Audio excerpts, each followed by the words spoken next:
Conversations been going round. People talking about the girl who's come to town. Lovely lady, pretty as can be. No one knows her name, she's just a mystery. Fresh and lovely, fresh like a dream come true.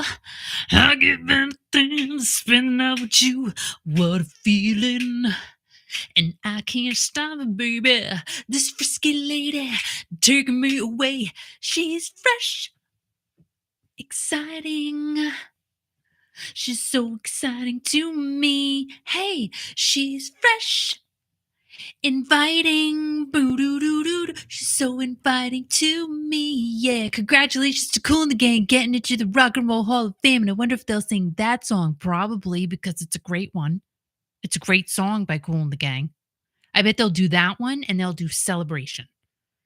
Celebrate good time. Come on. Every freaking wedding we played that song. Every single wedding. Because for those of you who don't know, I did DJing sometimes. A lot of time, I put myself down. I do. I put myself down sometimes. And I do. We all do it. But I DJ'd a lot with my husband back in the day. And let me tell you what, we played Celebration all the time. Well, because it's fun. You're at a wedding. It is a celebration sometimes, unless they get divorced like 3 months later, which I don't even know. I don't know what the quickest wedding that Al did was, but I know there was one. I don't think it lasted a year, and he DJ'd that wedding. I don't even remember how he found out. And there was one wedding that I officiated. I'm like, they're not gonna last. Like that was the only one. I don't know if they did though. Because it was, the tension was thick. It was thick. Most of the time, everybody's all cool. And they're all like in love and stuff like that. You know what I'm saying? So what's going on? Nancy, what's going on? Thank you so much. Thank you. And Rhonda, what is going on? Scott, thank you so much, Scott. We're happy too. I got to tell you that. And Kathy Waddle, hi. And Suzanne, what is going on from sunny Western Western Pa. Thanks for being here, guys. I just figured, hey, I got to start doing a couple of nights a week. I just have to, and I enjoy it, and I like it. And that's it. We're still going to have our Friday night fun.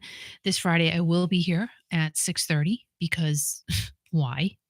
Because that's what we do. We hang unless I can't on a Friday. Sometimes I can't. You guys know that. Sometimes I have other things going on. Why am I breathing heavy? You know why? Because I was singing Kool and the Gang. So I'm all breathed out. And, thank you, Elise. Thank you so much. Thank you for being here. And, the new baby is adorable. I just have to say that.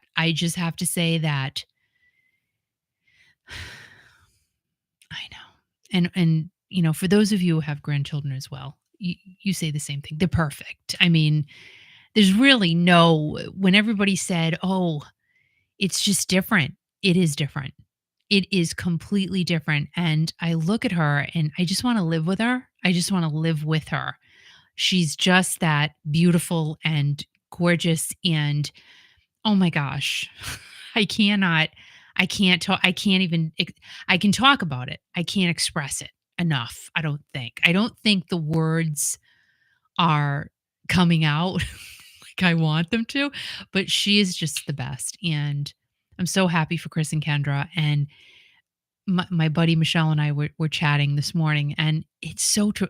Like, you look at your son and go, you had a baby. Like, you had a baby. Like, it's just the craziest emotion and feeling on the planet. Like, I put a video on my other channel. I know Scott saw it, and I think Rhonda did. Rhonda and Nancy.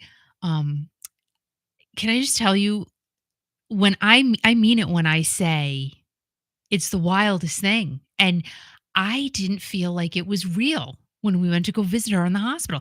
I'm just telling you, like, I can't explain it. It was the craziest. I'm sorry if I keep saying weird, and I don't mean to call it weird.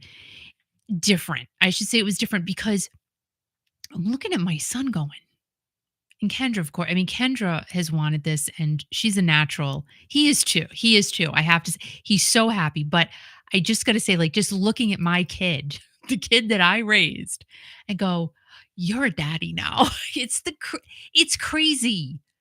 It's crazy, but in a great sort of way. Do you know what I mean? I hope I made that sound okay, but it is the best. Thank you guys. Everybody who's been checking in. Kurt, I don't know if Kurt's here.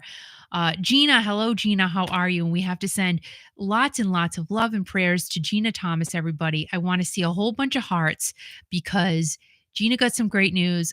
I won't have the liberty of sharing because I don't want to do that because I don't know. But all I got to say is, Gina, we love you and we're so happy for you. So if Gina wants to share, feel free, go for it, girl. I just don't want to be the one to do that because I don't have permission and I want to respect. But we can't. I think I can say that all of our love is going out to you. We're very happy for you. So, and big hearts to you, Gina. Mwah. So yeah, it's just craziness, crazy week. Go and watch the video on Kiki Room. It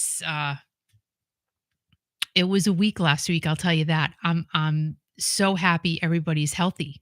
Really, that's what it comes down to, right? You're happy everybody's healthy. So, yay for Chris, Kendra, and baby Sienna. Yay!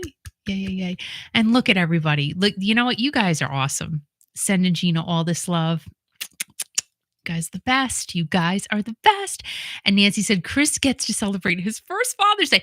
That's what I said. I mean, it was too soon for Kendra to have the baby on Mother's Day. That would have been just a smidge too soon. It would have been a few weeks, but Chris is definitely having the honor of celebrating Father's Day as a daddy. Is it this weekend, guys? Is Father's Day this Sunday? I don't even know. I don't even know what's going to get my water. Get my water. Oh, Kathy said it was touching when Al cried. It is Sunday. Wow, that's crazy. And Scott said the same thing. Al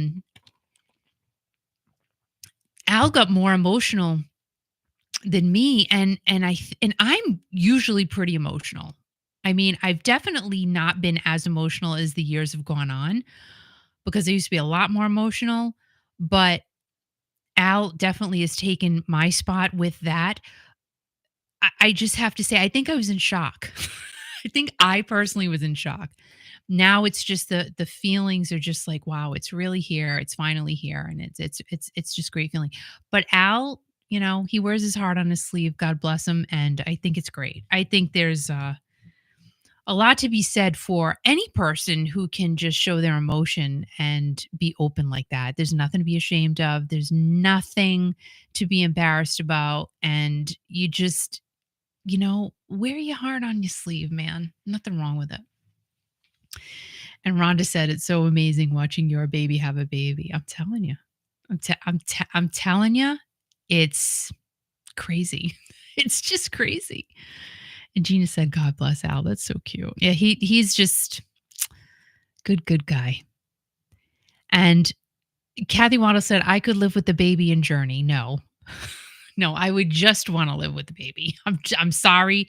Like, it's a little different, Nope. We just take that baby, and I can't wait to teach her how to bake, and I can't wait to take her to the zoo and go for walks and tell stories and read books. I can't wait. I can't wait for all of that, but it'll come in time, and it's very, very exciting. And Patty, say, let's see everybody. Patty's in the house. Hello, Patty. Patty.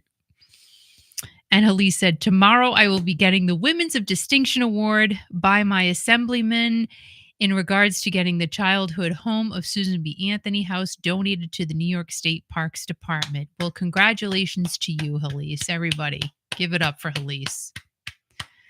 And Scott says, life is too short not to wear your heart on your sleeve. Isn't that the truth? It's the truth. And you know what? Here's the thing. If nobody likes it, if the person next to you doesn't like it, go over there. I got to tell you, I was watching this guy on YouTube today, and I'm sorry, I don't recall his name. You know what? Maybe I'll find him because you know what? I think we should all go and leave him hearts because People were so mean to this guy. They were so mean to him. You know what? I'm going to find him. And even if a couple of you do it, just go and leave him some hearts and just like just a nice positive comment. I could not believe how mean people were being. Hold on, here he is. Okay, here it is. Gina, thank you so much. Thank you, Gina. Thank you, thank you, thank you. You don't have to do that. It does go to Kiki.fm though, just so you know. You all know we really, really appreciate that very, very much, Gina. And for everybody who's a member and who donates, again, it all goes to keeping the radio station on the air and us here. So it goes to nothing else but those two things, for real. So we thank you, thank you, thank you, Gina. Thank you. Thank you. So this gentleman on YouTube, I'm going to put his channel right here down below. And Gina, thank you for saying that. That's very sweet. We need more people like you, that's for sure, because you're so sweet. All right. Just make sure. Okay. He's called the Fading Man. This poor guy is unemployed. He's losing his health insurance. I was watching him today and I could not believe, people can be so rude and rotten. They were commenting on his weight. They were saying, well, you can't get a job because of what you look like. This guy is out here sharing his story to maybe help someone, right? He's not. And then somebody else said, oh, stop your crying and go get a job. It's not that easy. Okay. It's not that easy.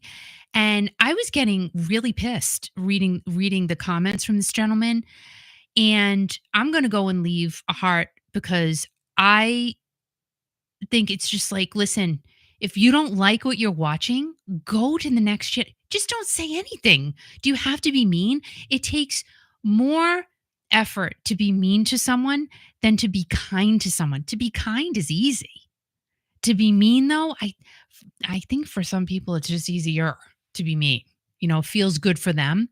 But the person getting the meanness on the other side, not good for them. I'm going to leave him a heart right now. You know why? Because this gentleman, like I said, just sharing his story. That's all he's doing.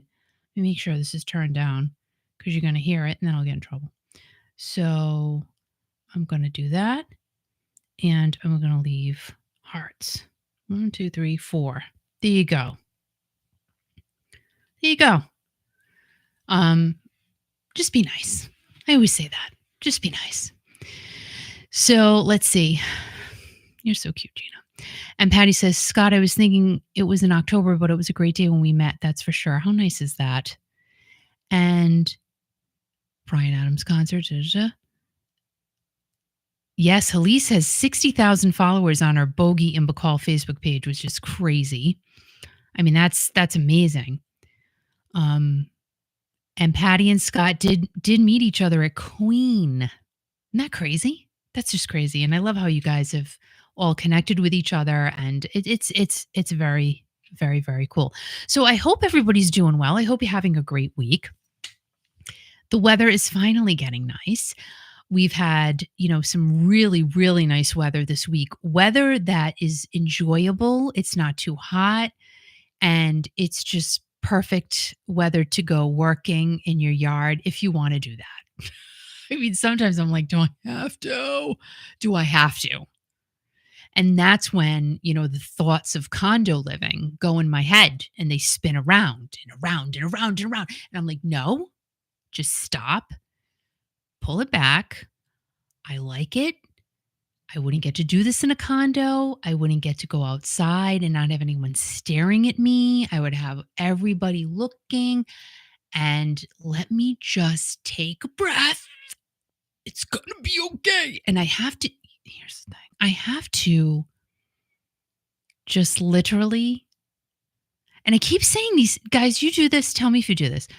I put these things in my head, these ideas and these plans and these thoughts. And I'm like, okay, first thing in the morning, I'm going to take a walk. Second thing I'm going to do, I'm going to come back. I'm going to have a little something to eat. And then I'm going to do an hour's worth of yard work. Then I'm going to come back and I'm going to do something else for my other business. Then I'm going to come back and I'm going to do something else for my other business. Then I'm going to have some lunch. And then I'm going to take the dog out. And then I'm going to play with the cat.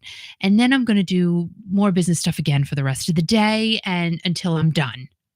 It never works out that way, does it? No. But it all sounds so good on paper. And it looks good when I'm trying to be organized and I'm trying to really just get my life situated, and I just can't. It's so I try. I have good intentions, I will tell you that. Rhonda says, "I have 1,000,000 followers on my OnlyFans account." Did that come out the right way, Rhonda? I don't know if you or do you really have an OnlyFans? Do you really? Well,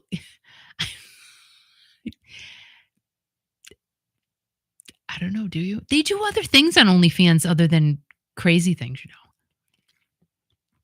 Not that I go on there, but I've heard, I've actually seen people on YouTube talk about you can cook on there. I mean, I don't know if you have clothes on when you do it, but I mean, there's all kinds of things people do on OnlyFans. A big thing is feet. Like they show their feet. People like feet pics. We talked about this a long time. Like, I'm not doing that. My feet are just not pretty. They're just not. I mean, they're all right. I'm looking at them right now. I mean, they're okay. I have okay feet. Um, like I'm looking at my toes. I don't think anybody would be interested. Well, no, probably some crazy person would be interested. Al's feet, forget it. Like he would get a slew of really weird, crazy people that like crazy feet, and he could call it crazy feet. Do you see the auras around here again? They're really picking up tonight. I don't know if my mom's here or my dad, or maybe both of them. I see lots of things flying around. I don't know. Anyway, all right. So let's start talking about some entertainment news and music news.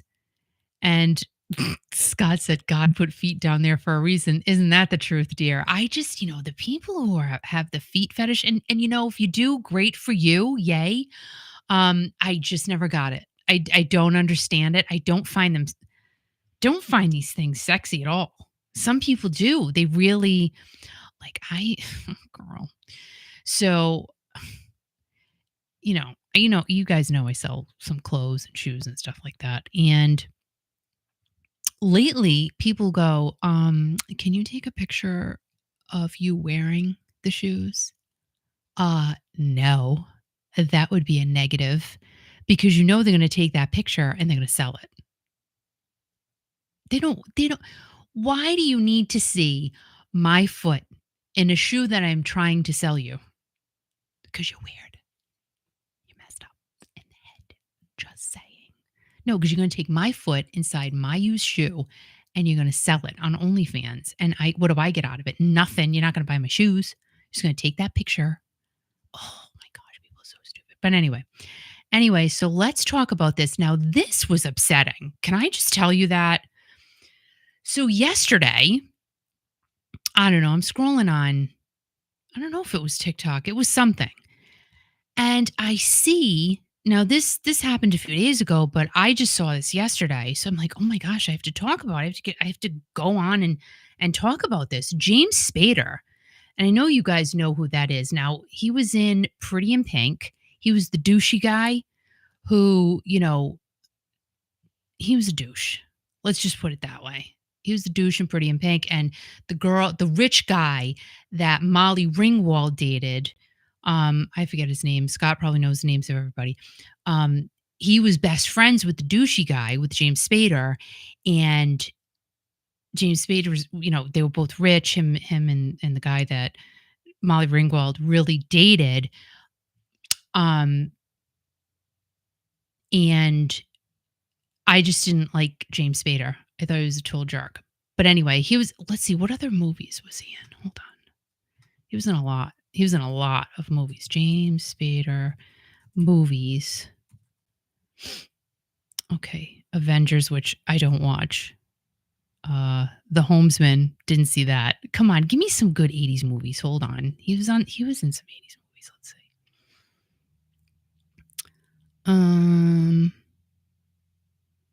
I have not seen any of these movies. Hold on. This guy. Oh, Sex, Lies, and Videotape. He was in that one. Bad Influence. That's got to be an 80. No, it's 1990. Rob Lowe was in that one. I didn't see that one either. Wall Street. I saw that one. He was in that one. Mannequin. Saw that terrible movie. He was in that one. Pretty in Pink was the big one. Less Than Zero. Saw that one. That was 1987. Of course, the 80s movies. Endless Love with Brooke Shields. He was in that. Yes, he was in that one. Oh my gosh.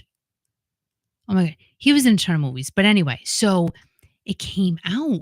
They said he died. Right? So I said, oh my gosh. And it said that it was a video and it said he died on June 9th due to complications from a heart attack. I'm like, no, come on. It was a hoax. Now, can I ask you guys a question? Why do people do that? What is the purpose of that? But it looked real. Andrew McCarthy, thank you. That was the other rich guy.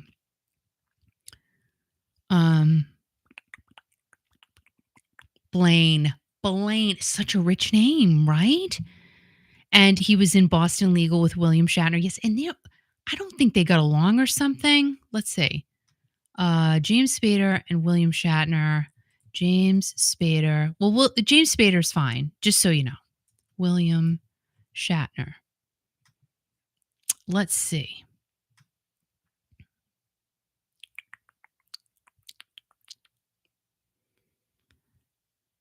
They didn't get along so well. That's the rumor. Let me see. Did they get along? Let's see. So easy. You just type in what you want to know.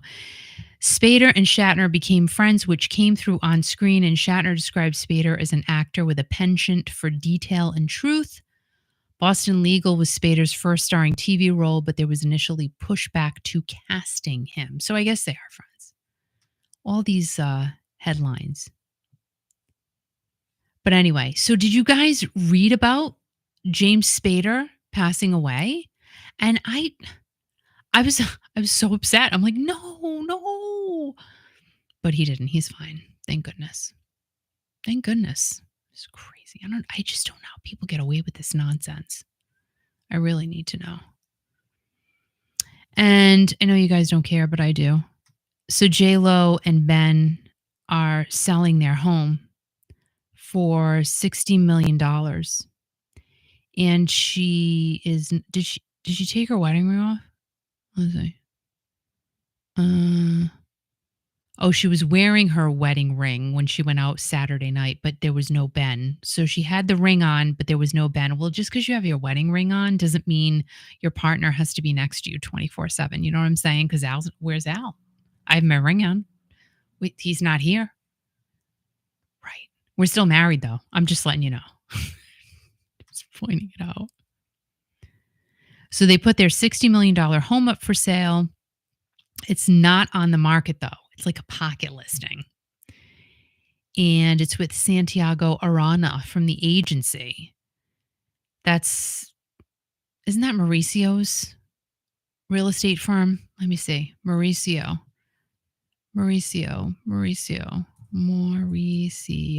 Umansky, the agency. Mauricio, the agency. Yep, that's his company. You know, his wife is Kyle Richards from Real Housewives of Beverly Hills, but she's known for a lot more than that. She was in Disney movies and all that fun stuff. So Ben, he's out. He's out of the house. He's got a rental in Brentwood. Oh, poor thing. He's in Brentwood, for God's sakes. Probably spending $30,000 a month on the rental. And he's still got his wedding ring on. And like TMZ says, he's still wearing his wedding ring and looking bedraggled. I never heard of that word, but I like it. Bedraggled. That's a great word. Let's see if Ben looks bedraggled. I'm going to share my screen. You tell me if Ben looks bedraggled. Let me know. Let me know if he looks bedraggled. Does he look bedraggled? I don't think he looks bedraggled. I think he looks possibly confused a little bit. Like where do I go? My shirt's not buttoned. J Lo did not button my cuff. Um, that's probably a Rolex. I don't know. Breitling. It's some expensive watch he has on, but he doesn't really look bedraggled. Maybe he looks bedazzled. Does anyone have a bedazzler? I want one. I'm gonna get one. I'm gonna find one. Gina says no, a little disheveled. Yeah, I don't know if I'd go far as saying he's bedraggled. Scott says he just woke up. Tanya, hi Tanya. She says that he looks fine. Yeah, I don't think he looks that bad, to be honest. Like he's got his mouth open. I mean, these paparazzi get you coming and going. What do you expect? Umansky, yeah, yeah. William Shatner's 93. What? Good for him, though. He's still out there and doing whatever he's got to do. Suzanne says, rode hard, put away wet. And Rita, hi Rita, she says he looks fine. I think he looks all right. Ben looks okay. Ben's going to be fine. He's going to be all right. As for J-Lo, she's been seeing homes for sale. And they only bought the house a year ago. No one has filed for divorce yet, but it's happening. It's happening clearly if they have the house on the market and she's looking at new properties. And they're asking, well, this says now TMZ says about 65 million for the house. They've spent a ton of money on fixing it up. I doubt it was a fixer upper though. It's probably just like she wants a pink bathroom, he wants a blue bathroom. I don't know. But they're probably going to lose a lot of money on the sale of this home because they have to pay a realtor, and the realtor is going to make a crap ton of money selling a $65 million house.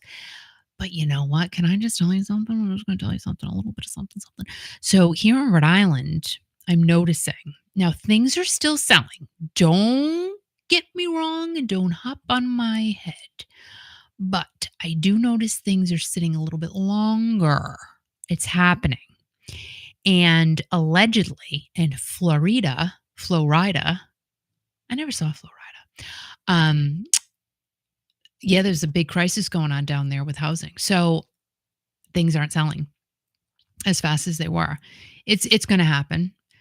Interest rates aren't coming down, and they're not really that high though. Let's face it. When Al and I bought our first house, we paid like 10%. Rates are what, 6, 7, right? I haven't really looked, to be honest. So they're still lower than what we bought our first house for, and we still bought a house. But we didn't have to knock people over to buy the house back then. There wasn't a line of people, with checks or cash in their hand ready to buy. We had time. Like if we said to the realtor, oh, we can't come see the house tonight at 6, we'll come in a few days, like on Saturday. Sure, no problem. And the house would still be there for sale. So things have rapidly changed.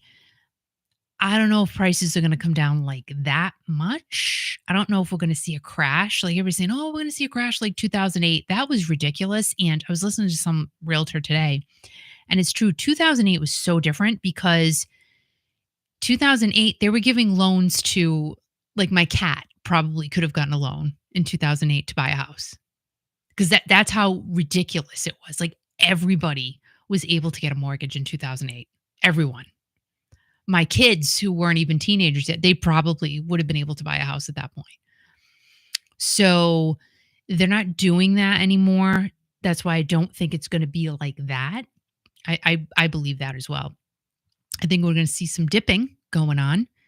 And I think that people expecting crazy prices for their homes, that's going to start to go bye-byes. Just a thought, just a feel, just a little feelsy. Hey, Roberta. What's up, Roberta? Roberta's in the house. Say, well,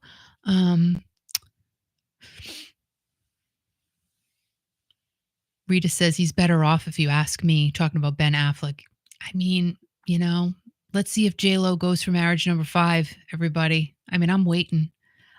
I think like just put the brakes on, put the kibosh on. Don't do it again.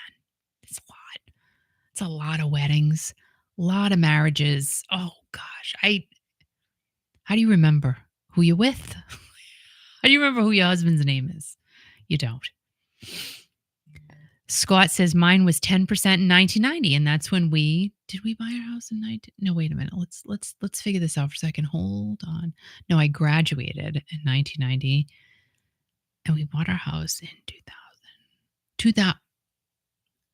No, it was not.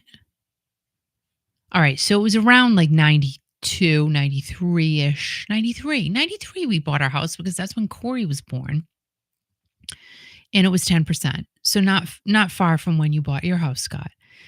Um, Gina says my friends went $600,000 over ask. What? 600 or 60? Because that's insane. Hi, Grandma. Hi, Grandma. Hi, Grandma to you too, Roberta. I know I have a title now. It's like exciting. Oh, 60. Okay. $60,000. And that's been the norm. Like, somebody buying a house. And that's why, to be honest, working with buyers, thank good. I have to say, like, I feel kind of better going into a market like this because this is what I'm used to, like slower, where things sit on the market for a little bit longer. And, working with buyers, like, oh, you gotta put up another 30, 40 grand if you want to get this house. You gotta go over ask. That's terrible. Really. It's horrendous. And that's what's going to happen with these buyers now, because the buyers who paid so much over ask, I think, some, not all. What's going to happen is if, the rates keep going up and if they have adjustables, it's going to be tough. It's going to be really squeezy. So all I can say is I hope that a lot of those people, if not all of them, have fixed rates, but we know that's not the case. Some people had to do adjustable just to get in the door. I don't know. I think it's going to be a bit messy, but it won't be like 2008. I don't think it will. Holly said 2001, 7.5 on a 30-year fixed. Yeah, 2001. Things were, Scott says overpaying is the worst financial mistake anyone can make. Yeah, totally. Totally. I mean, this whole thing we've been witnessing the past few years it's been crazy. And now I do remember, so just before I became a realtor in 2005, and when I got in is when it was crazy. I remember during that time, people literally standing on front lawns as soon as the sign went out or it went into MLS. People were ready to bid on that house without even going inside. It was like what we've just seen the past few years. And then literally the bottom just opened up and it fell. Everything fell out. Like I had no business. It was crazy. Crazy, crazy, crazy. So 2008, 2009 was insane. But then, as everything started to come back again, which is what I'm used to, houses stayed on the market 3, sometimes 4 months is really pushing it, to be honest. 3 months is a good time limit, I think, for a house to be on the market. That's what I'm used to. 4 months, 5 months, 6 months. That's really just saying, listen, dude, you overpriced your house. You gotta knock it down because you're asking too much money. And I think we're going to be getting back to that, which is not a bad thing because it gives everybody a chance to, especially first time home buyers. Why am I on a real estate rant right now? I don't even know. Hi, Eunice. How are you? Tanya says, I'm allergic to debt. Good for you, but I realize it's necessary in some circumstances. Good for you, Tanya. We should all be allergic to debt. I hate it. Hate it, hate it, hate it. It's the worst thing. It's the worst feeling. It's oh God, debt sucks. And I was talking about this last week too. It's true. I think if you no matter what your situation is, maybe you're in a great financial situation, solid, strong, you make a lot of money, you have a lot of money in the bank, good for you. But for like someone like me and some other folks, if you cut back, there are ways you can cut back and you don't need to buy as much as you do. If you do buy a lot, and that's one thing I've learned over the past. I mean, I've learned it. I learned it a long time ago, but I've especially learned it this year.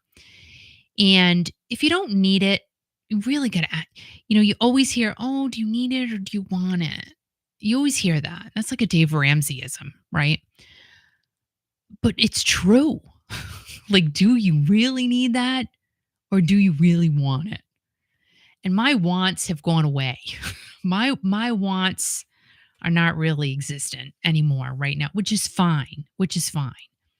Do I need things when I need them? I get them.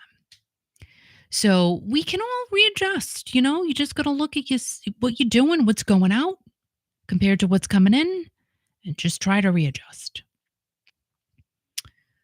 And let's see, Rita says maybe people are buying and hoping next year things will change and they can get a low fixed rate, but you don't see that's the whole thing. You can't who can speculate anything? I mean, if I had that crystal ball, people always say that. If I had the crystal ball, I would be a multi-gazillionaire. And it's true. If I could see what was going to happen in the future, I'd help all of you. I really would. But we can speculate. And sometimes it works out, sometimes it doesn't. You know, we just don't know because we don't know what the powers that be are going to do. That's the whole thing. We have no control over all of that. Nothing, nothing, nothing, nothing. And do I wish we could see 2-3% interest rates again? Ah, yeah, hallelujah. I would love that. Would love it. Because that's when the buying frenzy comes in. And a lot of realtors are dropping out of the profession because there's like no business to be had right now. There's no inventory. So, anyway, we just don't know. Eunice says, ugh, I always buy too much. So I think you were telling me about Temu, and that's why I'm like, I'm not even going on that website because I don't need a thing on there. Nothing. Nothing, nothing, nothing. And Scott says, concert tickets versus food. Let me think about that. We know you're getting the concert tickets, Scott. Dave Ramsey says, eat beans and rice. And you know what? You don't necessarily have to eat beans and rice, but you can eat a lot more rice and a lot more beans. But, who's blowing who out of the house? That's what I say. Who's blowing who out of the house? And speaking of who, Roger Daltrey. Roger Daltrey. I didn't even know about this. Let's see. I guess he had 3 kids that showed up on his doorstep. Let's see. It happened in the 90s, which I didn't know about. Maybe I read about it a long time ago and I forgot about it. And he said it was they were the products of relationships he had had in the 60s. I mean, Roger, he's 80. Roger Daltrey is 80 years old and he has 8 kids. So he likes the number 8, apparently. And he said, and I quote, when 3 daughters arrived on my doorstep, I accepted them and I love them very much. I am very lucky. I wouldn't have been a good father when I was on the road. There's no point in wishing that I could have. I couldn't. And, again, things happen for a reason sometimes in life. And sometimes we have to wait for things. And they happen when they happen because they're supposed to happen then, right? I guess that's how we have to look at it. He went on to say, and this is from Yahoo. In the early days, there were lots of parties, booze, and relationships. We had no money, so we were sharing rooms, and it was chaos. When we got arrested in 1973 in Montreal for wrecking a room, I'd been ordered to go to bed by the doctor, so I didn't do the smashing up. Some of those rooms did need a bit of redecorating. What crazy times that must have been. And the 80s, too. Imagine what Motley Crue did. Oh, my gosh, I can't even imagine. So Daltrey has a total of 8 children. He lives in Sussex, England with his second wife, Heather. And Now he's on tour, but he also told People magazine that he's effing sick of fans asking about concert set lists before the shows. No surprises left. Does anyone ask for a set list before the show? I've never done that. I mean, I don't understand. Let me ask you guys. I'm going back over here. So Rita says, I bet you $100 you will find something on Temu, but I don't need anything. Literally. I'm good. Could I find something? Sure, but I don't need anything. And if I need vitamins or something like that, I go on Amazon. I just don't. So do you guys ask for set lists before you go to a show? And what would be the purpose of that? Tell me, because I don't know. I really don't. So he's mad about that. He's mad that fans, you know, he says he says that we should have the element of surprise. I agree with him wholeheartedly. I don't never even thought about that. And he said, I'm not going to talk about songs. Too many people reveal songs. There's no surprises left with concerts these days because everybody wants to see the set list. I'm effing sick of it. And he also said, the internet's ruined the live shows for me. Who wants to know what's coming next? People forget about surprises. I can't stand it. So just say what you feel, Roger. Don't hold back, man. I mean, he's right, though. I personally think if you're going to see a concert, why would you watch it on YouTube before you go see the show? What I do, this is what I do. I put on the greatest hits album or one of their albums or something like that to get me pumped up. And then Al will always, this is funny though, Al will always say to me, why are you listening to that? You're going to hear it at the show. Because I don't know, it gets me pumped up, but I'm not going to sit there and watch something. I'm not going to do that. I won't do that. Maybe if I'm not going to the show, I will watch stuff on YouTube, but I'm not going to watch it if I know I'm going to see the show.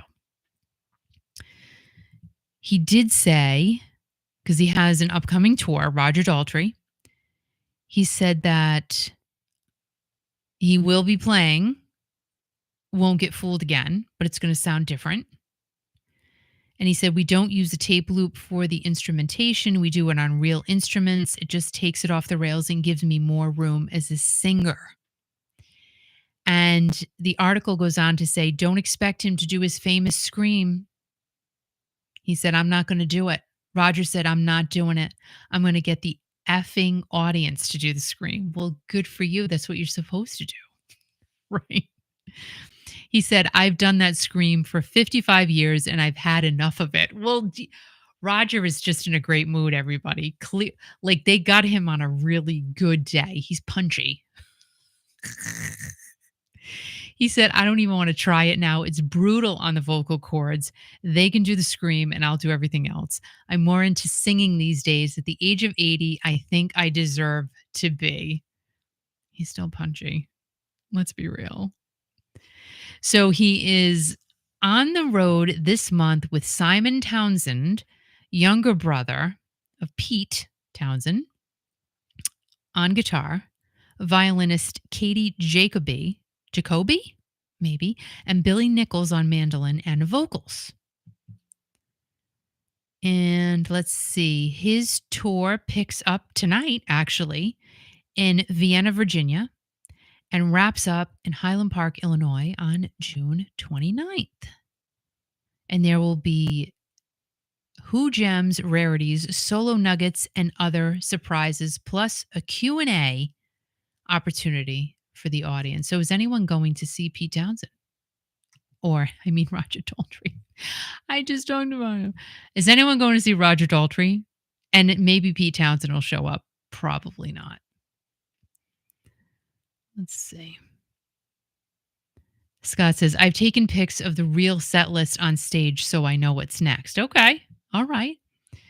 Eunice said, okay, who's Roger Daltrey of The Who?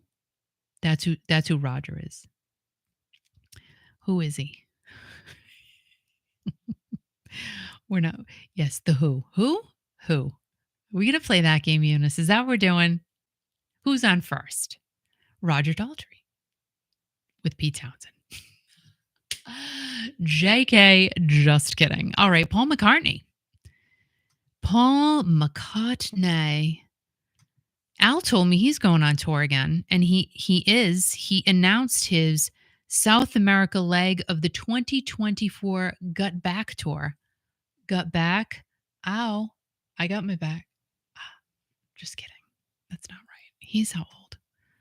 Paul is, my goodness. How old is Paul now? 81, 82. I don't know. It doesn't say, and it doesn't matter because people will go see Paul whenever.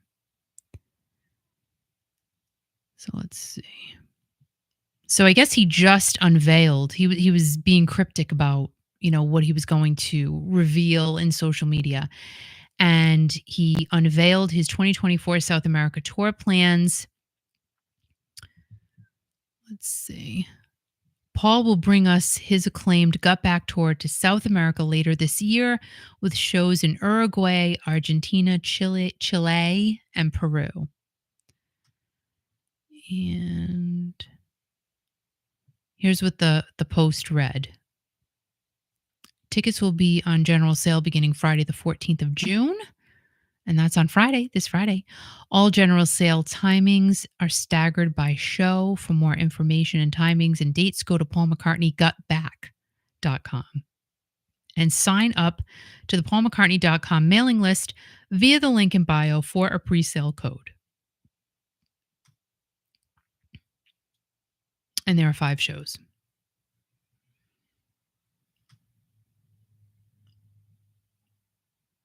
And back in April of 2022, Paul and his touring band kicked off the Gut Back tour. Has he been going at it that long? Boy, did I lose track. And let's see. He headlined the 2022 Glastonbury Festival, which is a big deal. And in 2023, Paul picked up the tour again with shows in Mexico and Brazil. And the second leg of shows concluded on December 16th of 2023. Oh my gosh, that was just yesterday, wasn't it? And the show's 3 hours long. That's cool. See, he's a cool dude.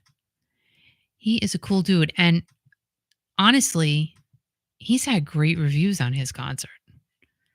So I don't know, did any of you go to see Paul McCartney? I did not.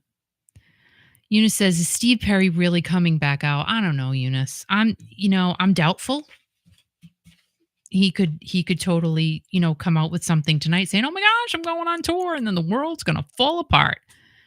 Because people will be wetting themselves to get those tickets. I don't know. I don't know if it's going to happen. He has said this a few times before. He was going to go out and he didn't do it. I don't know. I think the ship has sailed, guys, for Steve Perry touring, which is fine. Listen, he wants to go tour. He can tour. He's going to have an audience. He doesn't want to tour. It's fine. He doesn't have to tour. He doesn't have to do anything. Journey's out making money for him. He doesn't have to do a thing. He doesn't have to.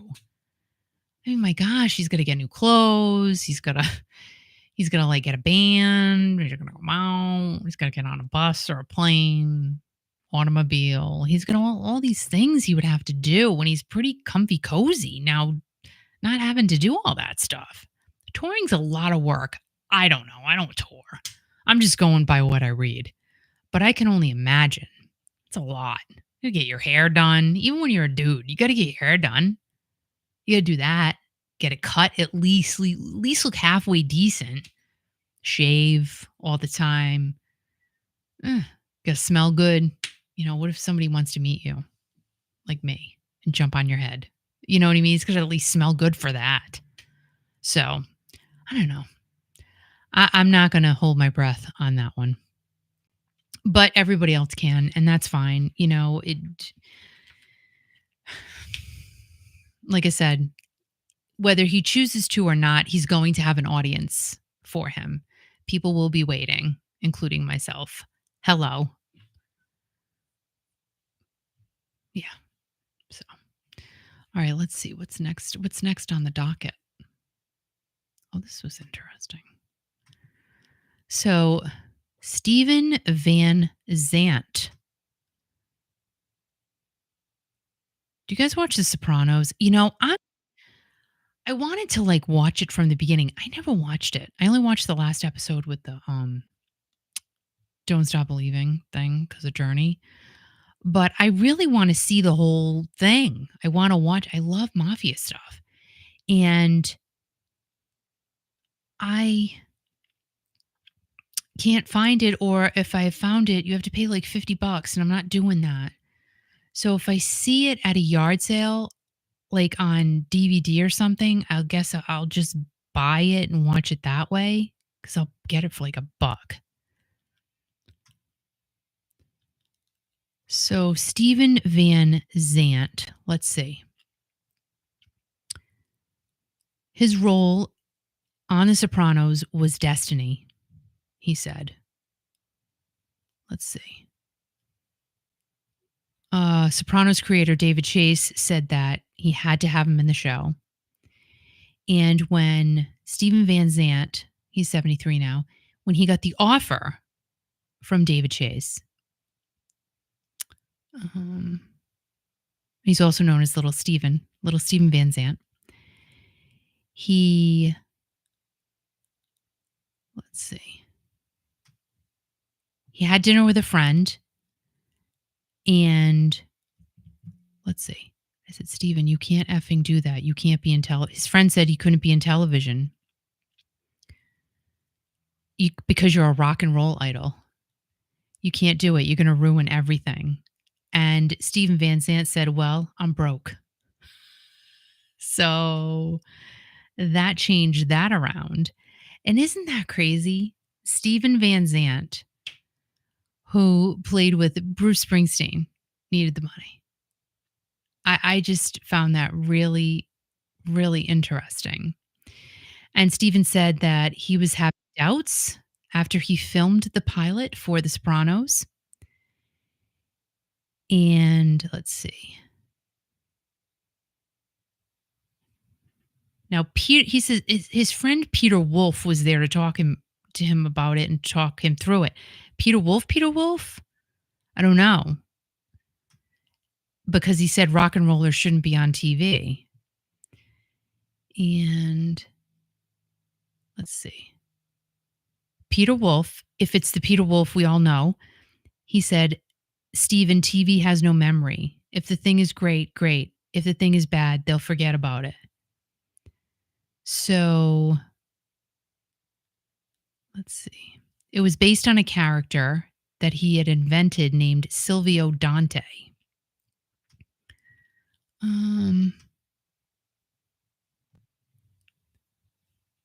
And Stephen was not a professional actor. He was a rock and roller.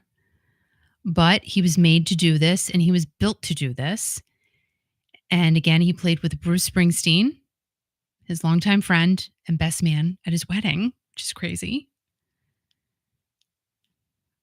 And, it doesn't really say much about the whole money thing, but I find that quite interesting. He had to do it because he needed the money.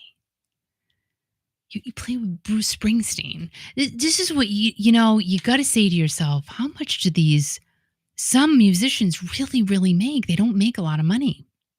Hi, Laura. How are you? Happy Wednesday.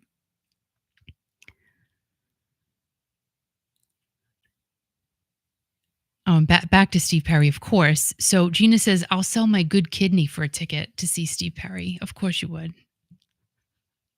And Suzanne says, me too, Gina. You guys are sick. You know that? Like you got issues. Like I'm not taking body parts out of my body. So can I just say something? Do you know people buy placentas? Did you know that? That's a thing? Like, I don't know. How do you sell a placenta? Because it's filled with nutrients and stuff like that. Let's look it up. Hold on. I'm going to share my screen. Let's look this up. I heard about this and I said, oh my gosh, we gotta talk about it. Because I don't know. Can you see that? Okay, good. All right, now. How to sell a placenta. It just came up in my head. Donating your baby's placenta is considered a gift. We're not talking about donating. We're talking about sell. Can you sell your baby's placenta? The answer is no. Due to growing awareness of the value of the donated placentas, parents frequently ask questions about selling their placentas. So parents ask if they can sell the placenta. But your placenta is worth about $50,000. What? What? Can I grow one and sell it? Wait a minute. Who's going to buy it? Do you see this right here? You guys, I'm not making this up. This is right here. What is your placenta worth? Holy macaroni. Placenta value. Who values these things? Like who? So, it will grow to over 600 million in 2020. Well, this is an old article then, but let's see. A conservative street value of the placenta today is $50,000, and that could double or triple in 5 to 10 years. What street value? Where are you selling this thing?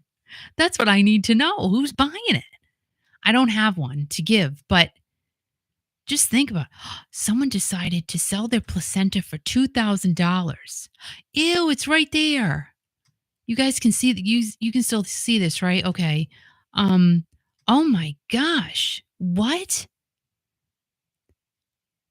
Wasn't there sounds like someone believed the placental are worth thousands of dollars. BS. They're going to be very disappointed. Placentas are medical waste. Oh my gosh. All right, I guess we're going to get off that topic. Someone sent that to me and I'm like, no. How could a placenta be worth that much? So Laura wants a Steve Perry blanket. We go from placentas to Steve Perry blankets. And Kathy Waddle will try to not sit on Steve Perry. And Suzanne says, I love to snuggle up to Steve Perry. Hallie said, I've heard of storing the umbilical cord in case of leukemia. Interesting. And Laura said, it's in the placenta black market. I mean, like, who the heck knew? I don't even know how these things happen. I really don't. And they come up in conversation and then I think about it and I can't get it out of my head. So let's see. Meghan McCain. We're talking about Jennifer Lopez. I should have talked about this a little while ago, but Meghan McCain said that J-Lo was not nice. And this is according to page6.com. And let's see, on Friday's episode, she was on Miranda Wilkins' podcast, Citizen McCain. And she said that when J-Lo was on The View, it was deeply unpleasant. And Meghan said, I too share similar negative stories that the entire world does. I feel bad because we're turning a point where there's bullying happening to J-Lo. Then why are you hopping on the bad bandwagon there? Why are you doing that? Why you shouldn't do that then? She's just deeply an unpleasant person. She has the biggest entourage I've ever seen, more than Kim Kardashian and the president. McCain said that she didn't really understand why it was needed. And she also thinks that J-Lo had something to do with having her Meghan's TikTok taken down. And she said that J-Lo was definitely not her favorite guest to have ever appeared on The View. And she said she has no proof that J-Lo had her video taken down, but it's alleged. And the video came back. I don't know.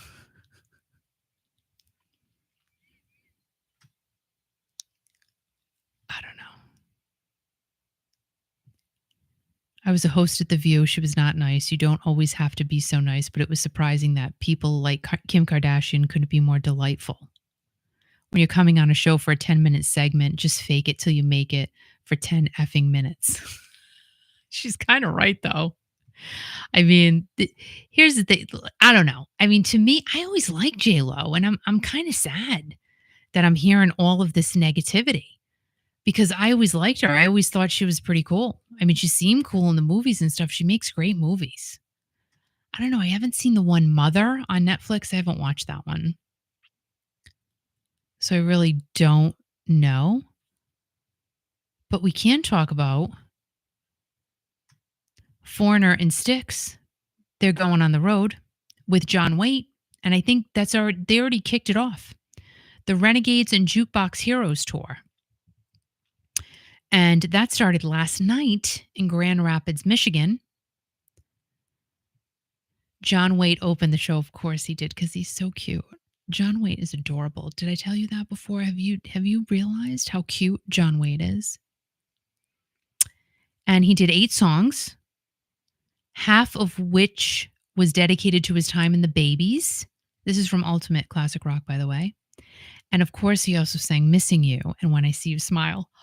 Oh, it makes my heart go pitter patter. I cannot. Like, if he would have just say I sat down, right, in front of John Waite, and he sang When I See You Smile, just to me, I would cry. Or I would laugh because I was so nervous. Oh my God, I would die. I would die. Like, that song gets me. I don't know what it is. It gets me. When I See You Smile. Oh my God, I love it. And he's just so good. He's so good. He's so good. Did I say it's good? He's good. And then Foreigner came on next. And of course, they're great. And then Styx headlined with 13 songs. So that had to be a fun show. I just have to say, though, John, his show is like an acoustic type of show. So I'm wondering if it's different for this tour, if maybe there's more, drums and guitars and all of that. I'm wondering if it's more high intensity, because it can be, because he's John Waite. He's so good. Love him. Let's see.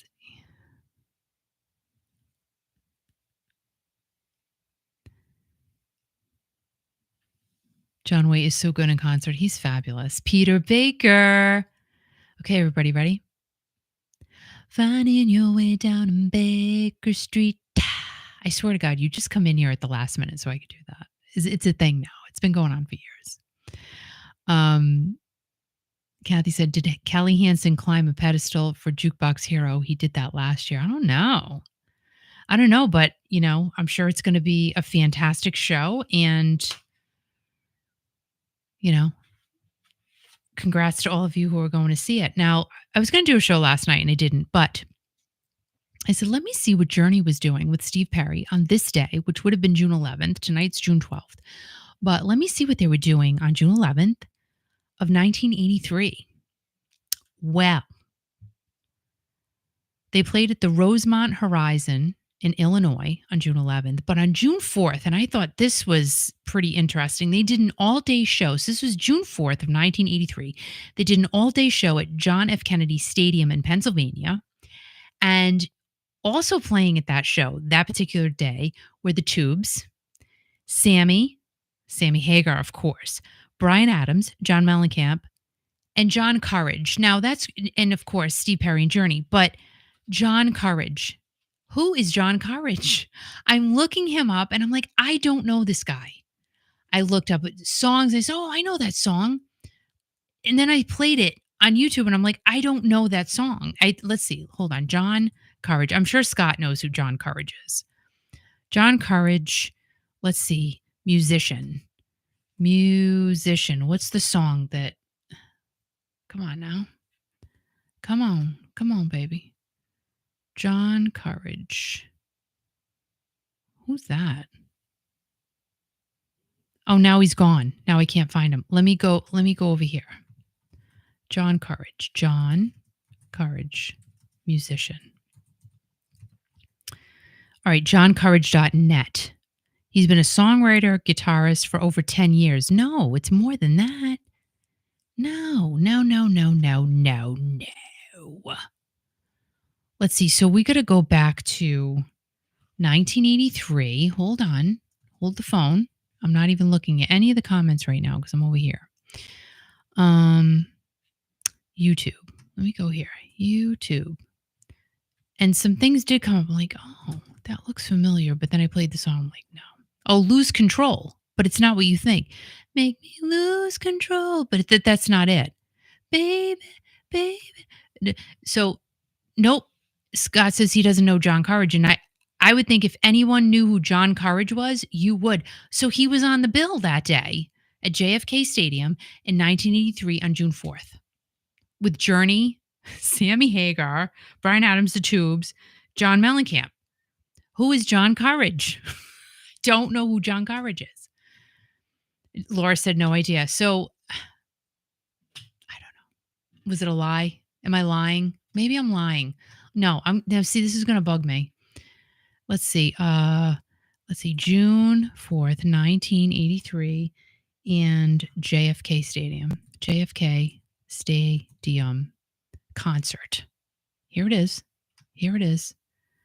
See, look, can I just show you this? John Courage. I'm going to share my screen just so you guys don't think I'm nuts, even though you probably do anyway. And that's fine. Understand. Can you see it? John Courage. Who is John Courage? I don't know. Prairie Prince was in The Tubes. Yes, he was, Kathy. But who's John Courage? No one seems to know. But clearly, he's right here. John Courage. Did he play something? Let's see if they have a set list from him. Look, band lineup. John Courage. John Courage. Don't know John Courage at all. Journey set list, Tubes, Sammy Hagar, John Mellencamp. Oh, see, there's no set list for John Courage. So who's John Courage? Was he? They wouldn't listen. If he wasn't a person like performing, why would they have his name there? Let's do that. Let's go there. Concert history. He resides in Olympia. Over his short life. Oh, now I feel bad. He had a short life, so he's not even here. But he released his newest album, The Murder of the Crows. Wait a minute, what? I don't know what's going on. But he just performed in 2023, so it's not that short. What is going on? Look, he's still performing. 2023. You know what? I give up. I do. I'm sorry. He's from Northern California. Yeah, musician, songwriter. I don't know, guys. All I can say is that you can chomp on that and figure out who John Courage is, was, could be, and is still. Because I don't know. But anyway, so that's what happened on June 4th of 1983. And on June 11th of 1983, Journey played at the Rosemont Horizon Stadium in Illinois. So yay. You go. Woohoo. So guys, thank you so much for sharing your Wednesday night with me. And I will see you here on Friday at 6:30 p.m. Eastern right here. Be here or be square. And you can go over to my other channel, my newer channel, Kiki Room. And it's a vlog behind the scenes, like really just kind of my life over there. So if you like that type of thing, go ahead and follow that. Make sure you subscribe to this channel if you're not already. Hit the like button. That's huge. YouTube likes that because if you like it, then they keep pushing me out and then more people will watch. And then, we can keep growing this thing so we can continue to stay here. And that would be great. And thank you again for everyone who donates to the radio station and to keep this channel here and on the air. Thank you, thank you, thank you. You guys are amazing. Enjoy your remainder of the week. I love you guys so, so much. Love you, love you, love you. Mwah. And I will see you soon. Bye, guys. Have a great night. And thank you for being here.